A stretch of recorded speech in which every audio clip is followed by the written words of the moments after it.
तो कैसे हैं सभी लोग। चलिए बिना टाइम गवाए हुए हम चलते हैं हमारे नेक्स्ट जो मॉक टेस्ट है। जनरल अकाउंटिंग प्रिंसिपल का मॉक टेस्ट 2 है, ये पहला आपने देखा था। देखते हैं इसका first question. What is deferred tax asset for an entity. किसी भी एंटिटी के लिए जो डेफर्ड टैक्स असेट होता है वो क्या होता है। ये एक ड्यू टैक्स है, मीन्स आपको जो देने होते हैं टैक्स वो हैं ड्यू टैक्स हैं, या फिर एडवांस पेमेंट है, आपने एडवांस पेमेंट कर दिया टैक्स का वो है, या फिर ये टैक्स है दैट कैन बी डिनाइड और पोस्टपोन्ड। ऐसे टैक्स जो हम मना कर सकें या फिर पोस्टपोन कर सकें यानी टाले जा सकें, ऐसे टैक्स हैं।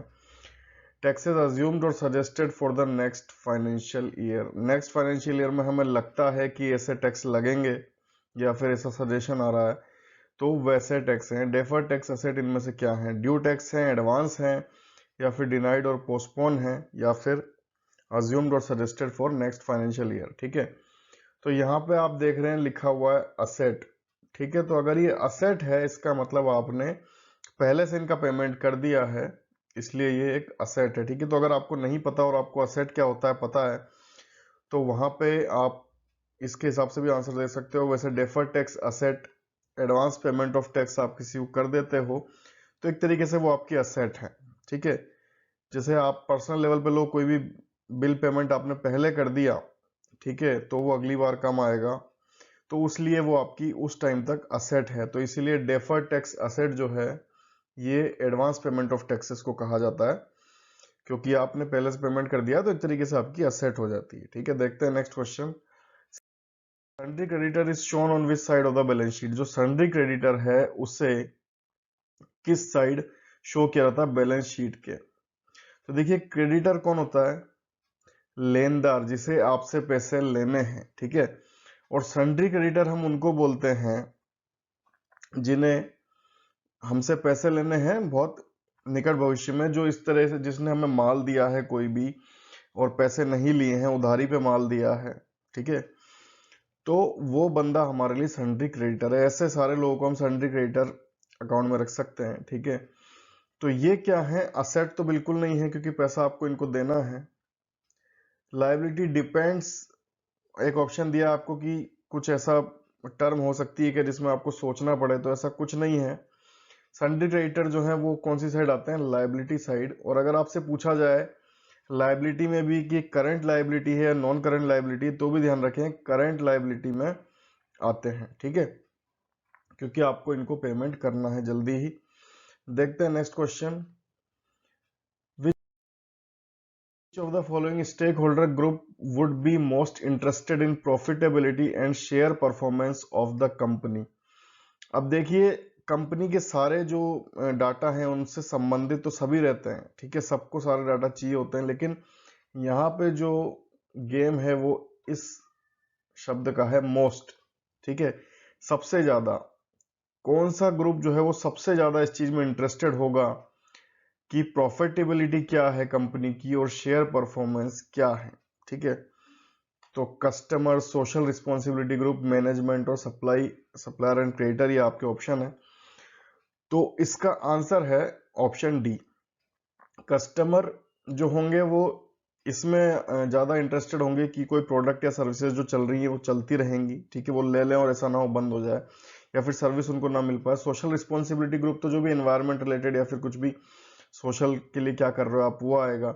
मैनेजमेंट का संबंधित होगा कि बोनस देती है कि नहीं देती, सैलरी टाइम पे देती नहीं देती, और क्या चल रहा है। ठीक है, सप्लायर एंड क्रेडिटर का इसमें होगा कि प्रॉफिटेबिलिटी क्या है कंपनी की और शेयर परफॉर्मेंस इसकी कैसी चल रही है, क्योंकि उन्होंने सप्लाई कर दिया है माल या फिर वो क्रेडिट दे रहे हैं कंपनी को। ठीक है, बाद में पैसा आएगा उनका, तो पैसा आएगा भी या नहीं आएगा, प्रॉफिटेबिलिटी क्या है कंपनी की और शेयर परफॉर्मेंस क्या है। ठीक है, इसलिए आपको ये सप्लायर एंड क्रेडिटर के लिए सबसे इंपॉर्टेंट चीज है कि प्रॉफिटेबिलिटी क्या है कंपनी की और शेयर परफॉर्मेंस क्या है। ठीक है, देखते हैं next question. When the owner withdraws any money from the business, it is treated as, अगर ओनर मालिक जो है वो कोई भी पैसा निकालता है बिजनेस से, तो उससे क्या होगा? रिडक्शन इन लायबिलिटीज, आपकी जो लायबिलिटीज हैं वो कम हो जाएंगी, या फिर लायबिलिटीज जो है वो बढ़ जाएंगी, कैपिटल बढ़ जाएगी या फिर असेट आपकी कम हो जाएंगी। ठीक है, तो ये आपके पास ऑप्शन है चार कि अगर कोई भी मालिक अपने बिजनेस से पैसे निकालता है तो इन चारों में से क्या होगा। तो देखिए, बिजनेस से अगर वो पैसे निकालेगा तो बिजनेस में जो पैसे लगाता है उसे हम कहते हैं कैपिटल। ठीक है, जो पैसा या प्रॉपर्टी किसी भी फॉर्म में शुरू में लेके आता है उसको हम कहते हैं कैपिटल। कैपिटल भी आपको पता है क्या होती है, एक लायबिलिटी होती है। ठीक है, तो लायबिलिटी कम हो रही है क्योंकि आप पैसा जब निकालोगे वहां से कैपिटल कम होगी। ठीक है, ये क्वेश्चन कैपिटल के रूप में पूछा जा सकता है, कैपिटल पे क्या असर होगा। जब आप बिजनेस से पैसा निकाल रहे हो उसको ड्राइंग्स हम बोलते हैं। तो ड्राइंग्स यानी अगर पैसा आपने बिजनेस से लिया है तो आपका पैसा कम हो रहा है बिजनेस में, यानी कैपिटल कम हो रही है। कैपिटल भी एक तरीका है लायबिलिटी, तो अल्टीमेटली आपकी जो लायबिलिटी है वो कम हो रही है। कैपिटल में डिक्रीज भी ऑप्शन होता तो वो भी हमारा आंसर होता। ठीक है, देखते हैं question. Personal transaction of the owner are not recorded in the books of business under which concept. जो किसी भी ओनर के जो पर्सनल ट्रांजैक्शन होते हैं उसको बुक्स ऑफ बिजनेस में रिकॉर्ड नहीं किया जाता, ये कौन से कंसेप्ट से आता है। तो आपके ऑप्शन है money measurement concept, cost concept, matching concept या बिजनेस एंटिटी कंसेप्ट। तो सिंपल क्वेश्चन है, ये कंसेप्ट हमारे लिए बहुत इंपॉर्टेंट है। इसका आंसर आप सभी को लगभग पता होगा। इसका आंसर है बिजनेस एंटिटी कंसेप्ट। इसमें क्या माना जाता है कि जो बिजनेस है और जो ओनर है वो दोनों अलग अलग हैं, उनका आपस में कोई लिंक नहीं है, ऐसा माना जाता है। ठीक है, तो उसके जो बिजनेस अकाउंट्स हैं वो अलग और पर्सनल अकाउंट्स हैं वो अलग रखे जाते हैं। वो कोई भी ट्रांजेक्शन करता है पर्सनल, वो अलग रखा जाता है। ठीक है, तो ये बिजनेस एंटिटी कंसेप्ट है। Next question. When information about two different enterprises have been prepared, presented in a similar manner, the information exhibits the characteristic of. अगर किसी भी दो अलग अलग एंटरप्राइजेस के जो इंफॉर्मेशन है, उनके बारे में जो सूचना है, इंफॉर्मेशन है, फाइनेंशियल इंफॉर्मेशन, उसको प्रिपेयर किया जाता है, प्रेजेंट किया जाता है एक ही जैसे मैनर में, सिमिलर मैनर में, the information exhibits the characteristic of. तो जो वो इंफॉर्मेशन है वो इनमें से कौन सी विशेषता दर्शाती है। ठीक है, तो देखिए आपके पास ऑप्शन है वेरिफिएबिलिटी, रिलेवेंस, रिलायबिलिटी और नन ऑफ दीज।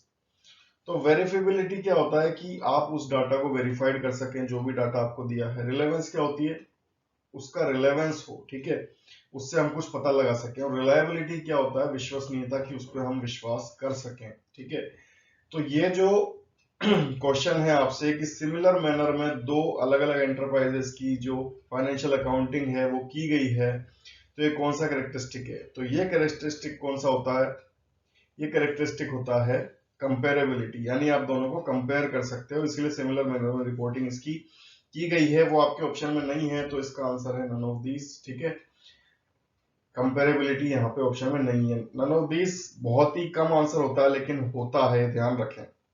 ये जो यूपीएससी का पेपर है उसमें भी आंसर होता है, तो ऐसा ना सोचे कि ये तो आंसर हो ही नहीं सकता, कभी कभी ये भी आंसर होता है। ठीक है, देखते हैं next question. Which of the following accounting concept refers to the tendency of accountants to resolve uncertainty and doubt in favor of understating assets and revenues and overstating liabilities and expenses?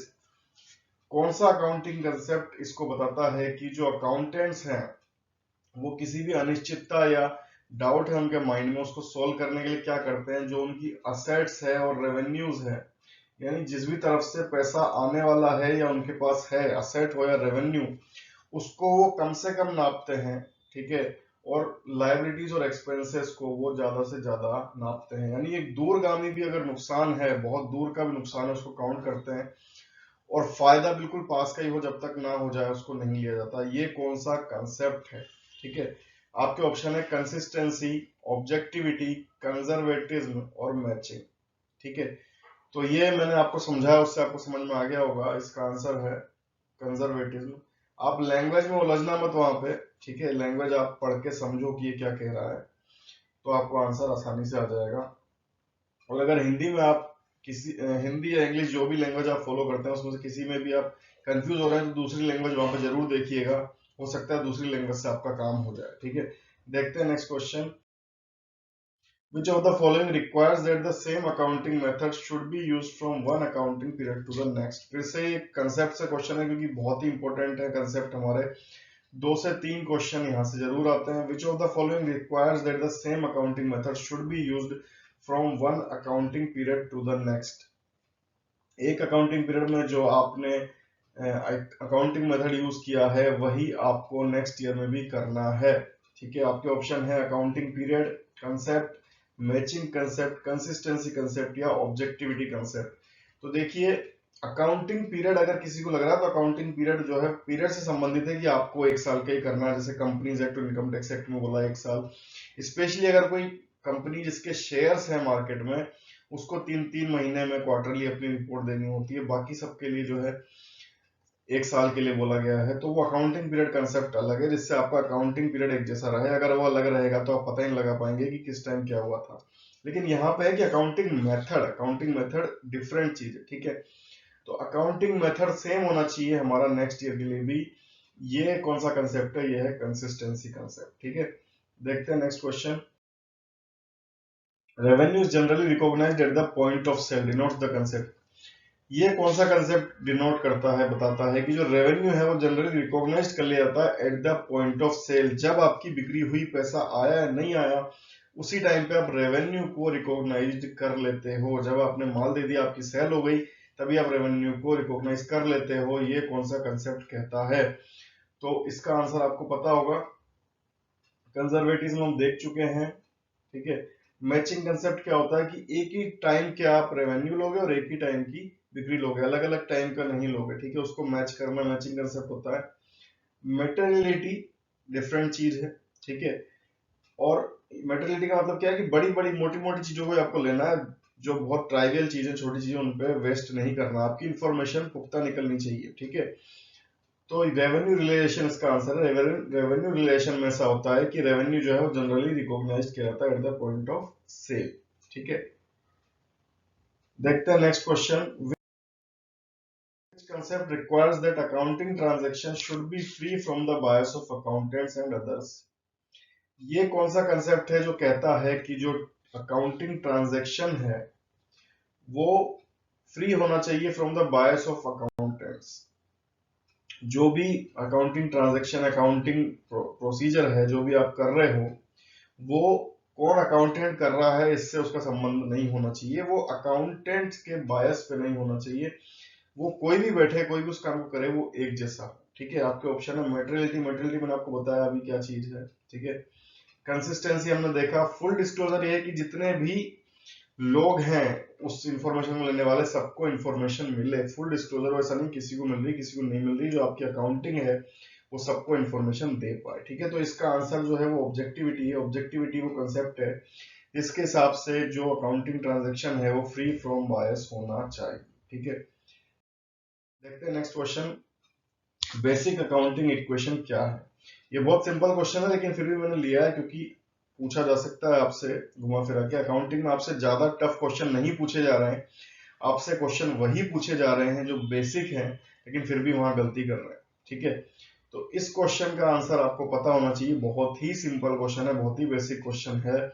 जो हमारी basic accounting equation होती है वो क्या होती है? Asset equal to liability plus capital.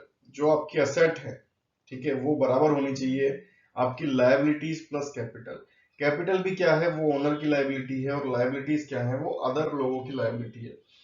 तो liability किसी की भी हो, चाहे ओनर की हो चाहे अदर की हो, वो उनका टोटल इक्वल होना चाहिए असेट के. तो इसलिए थोड़ा सा इनको डिफरेंट उसमें दिया गया है. अगर आप इसको करोगे तो L is equal to C plus A आएगा, जबकि हमारा आंसर है A is equal to L plus C. तो बी ये ऑप्शन है जिसमें A is equal to L plus C हो रहा है कि जो आपका असेट है वो बराबर होनी चाहिए लायबिलिटी के, चाहे वो ओनर की लायबिलिटी यानी कैपिटल हो या फिर अदर्स लायबिलिटी यानी लायबिलिटी हो. ठीक है, तो asset is equal to capital plus liability. ये आपकी बेसिक अकाउंटिंग इक्वेशन है. इसके बाद में थोड़ी सी कैलकुलेशन का भी क्वेश्चन आया था पिछली बार, तो वैसा ही क्वेश्चन मैंने लिया है. थोड़ी सी कैलकुलेशन भी पूछ लेते हैं आपसे. Consider the following information. Rate of gross profit जो है वो 25% आपको दी हुई है, यानी 25% पे प्रॉफिट हो रहा है on cost of goods sold. ये इंपॉर्टेंट है. प्रॉफिट किस पे है? On cost of goods sold. ठीक है, जितनी भी आप बेच रहे वस्तुएं उसकी जो कॉस्ट है उसका 25% आपको प्रॉफिट हो रहा है। तो अगर आपको पूरी सेल जो है वो पूरी बिक्री आपकी 15 लाख की दी गई है तो अमाउंट ऑफ ग्रॉस प्रॉफिट क्या है, तो यहाँ पे थोड़ी सी आपको कैलकुलेशन करनी पड़ेगी कि 15 लाख तो टोटल अमाउंट आया है बिक्री होने के बाद, इसमें 25% जो है वो गुड्स सोल्ड जो उनकी कॉस्ट होगी उस पे प्रॉफिट भी है। ठीक है, तो ऐसा कौन सा ऑप्शन है जिसमें से हम इसको माइनस करें तो 25% आ जाए। तो यहाँ पे आपको दिख रहा है कि 15 लाख में से अगर आप 4 लाख माइनस करोगे तो नहीं आएगा, 2.5 लाख 2 लाख पे भी नहीं आएगा, 3 लाख पे आपको सीधे सीधे दिख रहा है और सिंपल क्वेश्चन है, कैलकुलेशन ज्यादा टफ है नहीं। 15 लाख में से 3 लाख आप माइनस करोगे, 12 लाख का जो 25% है उसका चौथा हिस्सा वो 3 लाख होता है, जुड़ के ये आपकी सेल्स बन रही है, तो इसका आंसर है 3 लाख। ठीक है, 15 लाख में से 3 लाख आपने हटाए तो 12 लाख आएगा, जो उसकी गुड्स सोल्ड है उसकी कॉस्ट है उस पर 25% प्रॉफिट जुड़ के सेल्स आपकी 15 लाख बन रही है। ठीक है, तो ये इसका आंसर है। इस तरीके से छोटे छोटे कैलकुलेशन भी आपको मिल सकती है वहां पर। इसके बाद देखते हैं next question, if you purchased furniture for your office for 25 lakhs in cash then you should debit. कौन सा अकाउंट डेबिट होना चाहिए, कौन सा अकाउंट क्रेडिट होना चाहिए, कौन सा अकाउंट रियल है, कौन सा नॉमिनल है, कौन सा पर्सनल है, ये सब चीजें भी पूछी जाती हैं बहुत ज्यादा और आपको पता होनी चाहिए। ठीक है, और छोटी छोटी चीजों में हमको लगता है कि इनमें गलती नहीं होनी चाहिए और वहीं गलती होती है, इसलिए मैंने क्वेश्चन लिया है कि आपको पता होना चाहिए क्या डेबिट होगा क्या क्रेडिट होगा। सीधे सीधे पूछा जाए तो ओवर कॉन्फिडेंस की बजाय हम सोच के उसका आंसर दें, क्योंकि एक एक क्वेश्चन वहां पे मायने रखता है। तो अगर आपने एक 25 लाख का फर्नीचर लिया अपने ऑफिस के लिए, ठीक है, तो आपको कौन सा अकाउंट जो है वो डेबिट करना चाहिए, कैश अकाउंट, फर्नीचर अकाउंट, या दोनों डेबिट होंगे, या इनमें से कोई भी डेबिट नहीं होगा। तो देखिए क्या होता है कि फर्नीचर आपने लिया है तो जब कोई सामान हम इस तरह का ले रहे हैं तो यहाँ पे क्या रूल, जो गोल्डन रूल्स ऑफ अकाउंटिंग है उसमें से कौन सा लागू होता है, debit what comes in and credit what goes out. तो यहाँ पे अंदर क्या आ रहा है, फर्नीचर आ रहा है तो वो डेबिट होगा। और अगर आपसे यहाँ पूछा जाता कि क्रेडिट कौन सा होगा, तो कैश, क्योंकि वो बाहर जा रहा है इसलिए कैश क्रेडिट होगा। तो डेबिट व्हाट कम्स इन तो फर्नीचर अंदर आ रहा है and credit what goes out cash. ठीक है, इस तरीके से आप इसका आंसर दे सकते हो। नेक्स्ट क्वेश्चन है, accounts payable is a type of. Accounts payable जो है वो किसका टाइप है, ये एक रियल अकाउंट का टाइप है, नॉमिनल अकाउंट का टाइप है, पर्सनल अकाउंट है, या फिर असेट है। तो अकाउंट्स पेएबल पहले होता क्या है आपको वो पता होना चाहिए, तभी आप इसका आंसर दे पाओगे। अकाउंट्स पेएबल मींस जो भी आपको पेमेंट करने हैं, ठीक है, जो भी आपको पेमेंट करने हैं उनको आप अकाउंट्स पेएबल बोलते हो। जिनको आपको पेमेंट करना है उनको एक साथ आप अकाउंट्स पेएबल बोलते हो। तो अकाउंट्स पेएबल जो है वो टेम्पररी टाइप का अकाउंट नहीं है। ठीक है, पर्सनल अकाउंट भी नहीं है क्योंकि बिजनेस संबंधित है, असेट बिल्कुल नहीं है क्योंकि आपको पैसा देना है। ठीक है, तो ये रियल अकाउंट या परमानेंट अकाउंट इसका आंसर है, क्योंकि अकाउंट्स पेएबल जो है वो मीन्स आपको देना है और ये परमानेंट टाइप का अकाउंट है, टेम्पररी नहीं है। ठीक है, तो अकाउंट्स पेएबल जो है वो एक रियल अकाउंट का टाइप है। देखते हैं next question, branch account under debtor system. ये जो ब्रांच अकाउंट है ये कौन से टाइप का अकाउंट है, ये बेसिकली क्वेश्चन है। डेटर सिस्टम आपको दे दिया है कि ऋण प्रणाली में हम जो है इस शाखा खाते को कहाँ दिखाते हैं। ठीक है, तो ये परमानेंट अकाउंट अगर है तो रियल में आएगा, नहीं है तो नॉमिनल में आएगा।